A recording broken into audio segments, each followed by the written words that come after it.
দুপুর বন্ধুরা, আজকেও চলে এলাম দুপুরের লাঞ্চ নিয়ে। তো আজকে সরস্বতী পুজোর স্পেশাল মেনু। তো কি রান্না করেছি দেখে বুঝতেই পারছো। তো আমি তাও বলে দিই, বিরিয়ানি।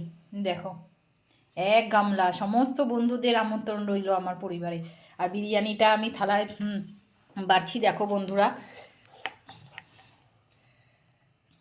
আলু দিয়ে, এই দেখো আলু তুলছি, আলু পনির আর সয়াবিন দিয়ে রান্না করেছি।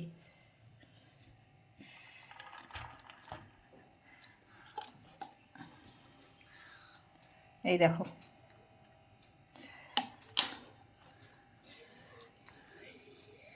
দেখেছো কত সুন্দর, বেশ মানে দোকানের বিরিয়ানির মতো হয়েছে বন্ধুরা। দেখো, এটা ছেলেকে দিলাম, ছেলে এই যে বসে পড়েছে।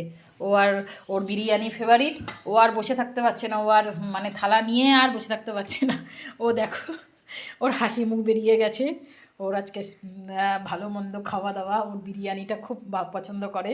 তো দেখো, খুঁটে খাওয়া শুরু করে দিয়েছে। আর রান্না করেছি, এই দেখো বন্ধুরা, পনির রেজালা।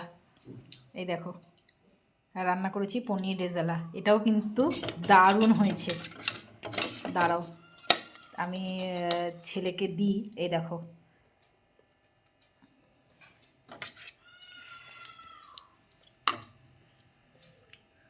এই দেখো বন্ধুরা। তো আমার ছেলে খেয়েই টেস্ট করে বলুক কেমন হয়েছে। তো ভাবি, কেমন হয়েছে খেয়ে বলো। হেভি হয়েছে। হেভি হয়েছে। দেখো, খাওয়া দাওয়া শুরু করে দিয়েছে। আর এখানে আমার আজ মেয়ের থালা নিয়ে নিয়েছি। তো গরম গরম বিরিয়ানিটা খেতে খুব ভালো লাগে, তাই না? তো আমরাও বা কেন বাদ যাই, আমরাও শুরু করে দিই। তো তোমরা আজকে সরস্বতী পুজোর দিনে কি রান্না বান্না করলে, কি খাওয়া দাওয়া করলে, অবশ্যই কিন্তু জানিও বন্ধুরা। আর আমার পরিবারে তো সবার আমন্ত্রণ রইলই। বিরিয়ানির সাথে পনির রেজালা একদম জমিয়ে খাওয়া দাওয়া হবে, ঠিক আছে? সবাই চলে এসো ঝটপট।